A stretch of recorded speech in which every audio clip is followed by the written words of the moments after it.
Nasa linya na po ang Traffic Operations Head ng NLEX para nga po sa mga babiyahe dyan, lalo't paparating po ang long weekend para sa iba. Sir Robin Ignacio, good morning po. Good morning po. Good morning po. Thank you, Sir Robin, sa pagising po ng maaga para po sa ating programa. Sir, ano pong eksaktong bahagi ng NLEX ito pong magkakaroon ng partial closure at kailan po ito at gaano nga po ito tatagal? Opo, yung ating mga naka-schedule na closure po ay sa gabi naman po, mga 8 p.m. hanggang 4 a.m. lang po. Ito ay mga ah, toll lanes po natin na one lane at a time lang naman po yung ating closure at tuwing gabi lang po ito. Ito ay para po sa ating enhancement ng RFID system, yung detection at read rate po ng ating RFID. So hindi naman po ganun makakaapekto sa ating inaasahang pagdagsa ng ating mga kababayan na maaaring umuwi ngayong long weekend. At open naman po yung lahat ng lanes natin dito sa carriageway. Okay po. Okay, So, so, kumbaga, sige, go ahead, go ahead. may isasara lang pong bahagi pero sa gabi nga po ito 8 p.m. to 4 a.m. Pero para lang po klaro din kasi may mga bumabiyahe pa rin po lalo yung mga truck ng ganyang oras. Ano pong eksaktong mga lugar yung magkakaroon ng one lane closure?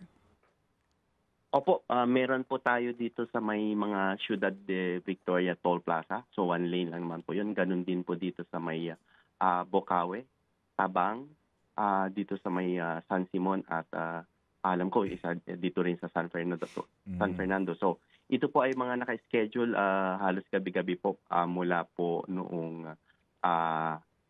August 18 po yung Monday po hanggang August 30 na po ito. So sa ating mga critical toll plazas naman po ay open lanes po tayo lahat. So hindi pala kasama po yung San Fernando. Open po lahat yung ating critical toll plazas like Balintawak, Bocaue, San Fernando at maging yung sa Tarlac.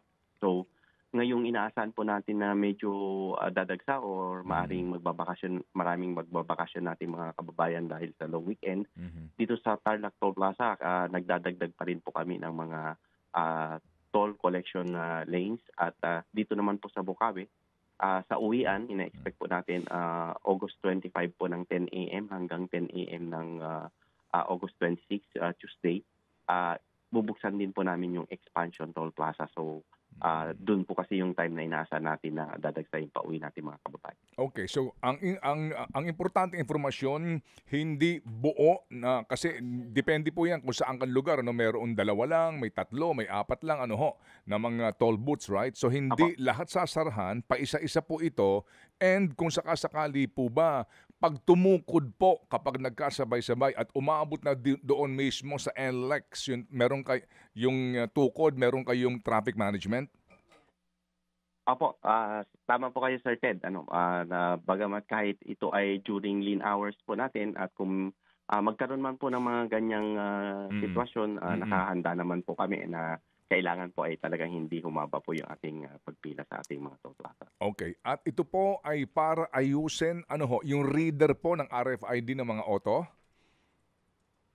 Tama po kayo, yung tinatawag nga natin na enhancement po ng read rate, enhancement po ng detection ng ating mga RFID at maging yung early detection or yung medyo malayo pa lang po yung mga sasakyan. Okay. Kung naranasan niyo na po, may mga lanes na po tayong ganito. So halos lahat po ay gagawin na po mga ganito na advanced reading po yung tawag natin. Sige. So baka lang kasi mahirap mahaba itong listahan ng mga mga lugar kung saan po magkakaroon kayo ng enhancement. Basta ang importante lang po handa rin kayo sir dito po sa traffic management at yung mga tauhan po ninyo kahit na madaling araw naka-duty po ito at kung maaari po ay maging smiling po sila. Yes sir. Yes sir Ted. Nakahanda naman po kami sir.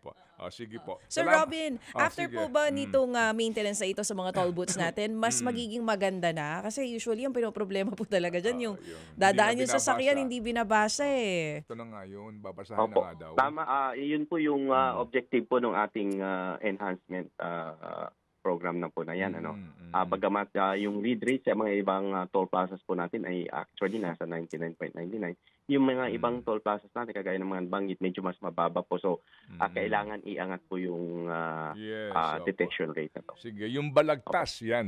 Isa sa mga lugar yan na lagi Ay, yung, opo. Yes, sir. Isa po. yung Balagtas na iyan, no? Kasama po yun, sir. Ay, salamat po ng marami. Sige, salamat po Sir Robin sa inyo pong informasyon at kami po ay katuwang ninyo para po sa pagpapaalam sa ating pong mga stakeholders. Salamat po Sir Robin.